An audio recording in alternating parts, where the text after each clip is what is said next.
Hello, little kids. Hope you are doing well. It's story time. Hope you are waiting for the new story.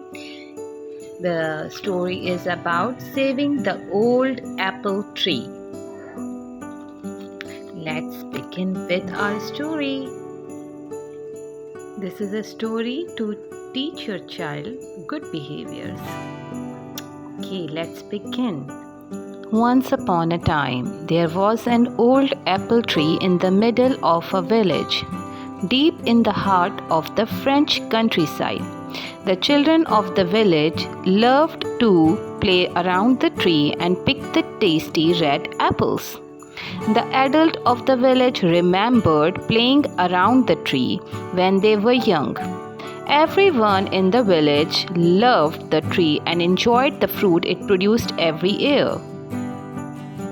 Over the years, the villagers picked many apples from the big apple tree. The ripe apples were always a bright red color and they smelled delicious. At apple picking time, everyone from the village, brothers and sisters, mothers and fathers, grandmothers and grandfathers, all gather around the tree to help with the apple harvest. The apples were used in many delicious dishes. They were cooked and used to fill deep apple pies. They were baked into moist apple cakes. They were sliced and deep fried to make crispy apple chips. They were made into cool apple drinks like apple cider and apple juice. And of course, even the fresh apples were delicious. One day, the village mayor received a letter from the government. The letter was about a new railway that was to be built. The mayor read the letter aloud to the whole village. The new railway will run through the center of your village. This will be of great benefit to your community. However, because the apple trees stand in the way, it must be cut down to make way for the railway line, announced the mayor. At first, the adults of the village were concerned about the cutting down the apple tree, but soon they agreed that a new railway would be very useful. The village children were very unhappy. "We can't cut down the poor old apple tree," they said. "What about our place to play?" they asked. "And all the delicious apple. Have you forgotten about them?" But the adults did not listen. Instead, they scolded the children for all their questions.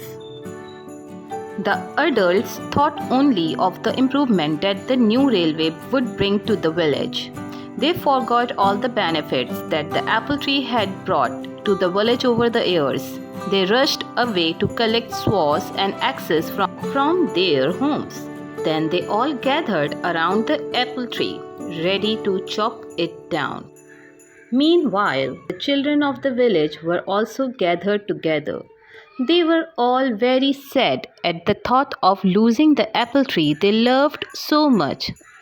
"We have got to do something," they all agreed. "We can't let them cut down our apple tree."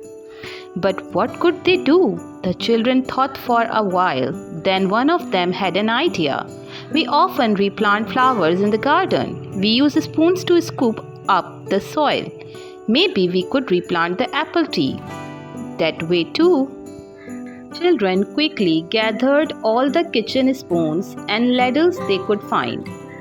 Then they rushed to the center of the village where the apple tree stood. Just in time to prevent the adults from starting their work, the children explained their suggestions. "You mean we don't have to cut down the tree?" the adults said. "Well, that's a good idea." All the villagers worked together on the new plan. The adult worked with spade instead of saws, digging deep down under the roots. The children helped to scoop up the soil and carry buckets. It was hard, thirsty work. From time to time, they all stopped for a refreshing drink of apple juice. The tree was loaded onto a long wooden cart, which had been specially made by the village carpenter. 2 strong horses were chosen to pull the cart. Everyone wanted to make sure that the apple tree was in safe hand. The horses made their way slowly to a gentle hillside just outside the village. The children were so pleased with the success of their plan that they sang and danced all the way as they followed the cart. At the chosen spot, the apple tree was carefully replanted. It seemed quite happy in its new environment. All the villagers were delighted. "Long live the apple tree," they cheered. The apple tree waved its leaves in the breeze, and it seemed to be whispering thank you to the children. Even the birds sang happily as they flew over to perch on the tree's branches.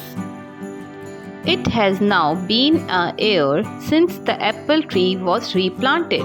The railway is completed, trains run regularly through the village, and the village is prospering. The apple tree is prospering too.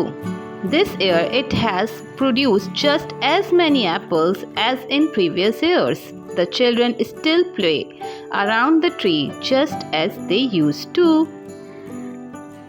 So what we have learned, kids, we have learned that sometimes we don't listen to the other people's ideas because we are so convinced that what we are doing is correct.